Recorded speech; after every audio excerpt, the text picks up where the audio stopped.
అధికారి శ్రీ విక్రాంత్ పాటిల్ గారికి నా సూపర్ ఎస్పీ ఆఫ్ కర్నూలు వారికి కూడా నా హృదయపూర్వక నమస్కారాలు. I love you. మీరు ప్రేమించక ముందే నేను మిమ్మల్ని ప్రేమించాను.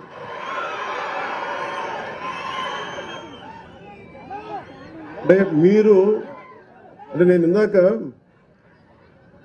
సబరి గారు మాట్లాడుతా జన సైనికులు చాలా గట్టి వ్యక్తులు అంటుంటే, అంటే ఎంత గట్టిదనం లేకపోతే వీర మహిళల్లో కానీ జన సైనికుల్లో కానీ, అంటే ఎప్పుడు కూడా గెలుపులో నేను మనుషుల్ని లెక్కించను. నేను మనుషుల్లో గెలుపుని విజయం డబ్బుని లెక్కించను. కానీ కష్ట సమయంలో నువ్వు ఎలాగున్నావు, కష్ట సమయంలో మీరు నిలబడ్డారు, బలంగా మమ్మల్ని అందరినీ నిలబెట్టారు.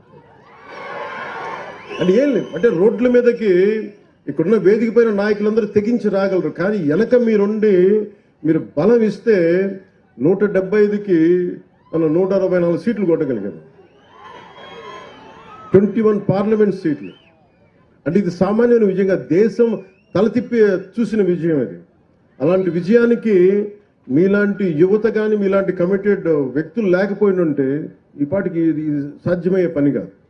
అంటే మీరు స్ఫూర్తి పొంది మాకు బలాన్ని ఇచ్చి, ఇప్పుడు నాలాంటి వాడు కూడా పోరాటం చేయగలడు. కానీ మీరు మా వెనక నడవకపోయిండుంటే నాలాంటి వాడు కూడా ఏం చేయలేడు. అందుకని ఈ ఘన విజయం ఆంధ్రప్రదేశ్ ప్రజలకి, ఆంధ్రప్రదేశ్ యువతకి, ఆంధ్రప్రదేశ్ మహిళలకి మీది విజయం. అది మీరు విజయాన్ని ఇచ్చారు కాబట్టే కర్నూలు జిల్లాలో 119 కిలోమీటర్లకు గాను 117 కిలోమీటర్ల సీసీ రోడ్లని 75 కోట్ల రూపాయలతో చేయగలిగామంటే అది మీరు ఇచ్చిన శక్తి. అది అలాగే జాతీయ ఉపాధి హామీ పథకంలో 98% రోడ్ల నిర్మాణాన్ని పూర్తయ్యాయి. దీనికి మనస్ఫూర్తిగా కలెక్టర్ రంజిత్ పాషా గారిని మనస్ఫూర్తిగా వారికి నా అభినందనలు తెలియజేస్తాను. మిమ్మల్ని స్ఫూర్తిగా తీసుకొని అందరూ పనిచేయాలి అనేది నేను నా విజ్ఞాపన అందరికీ. ఇవన్నీ కూడా మన పల్లికొండ కార్యక్రమంలో గ్రామ పంచాయతీలు మీరు చూడండి, ఫస్ట్ టైం గ్రామ పంచాయతీలకు ఇప్పుడు దాకా 100-300 లెస్ దెన్ చాలా తక్కువ డబ్బులు ఇచ్చేవాడు.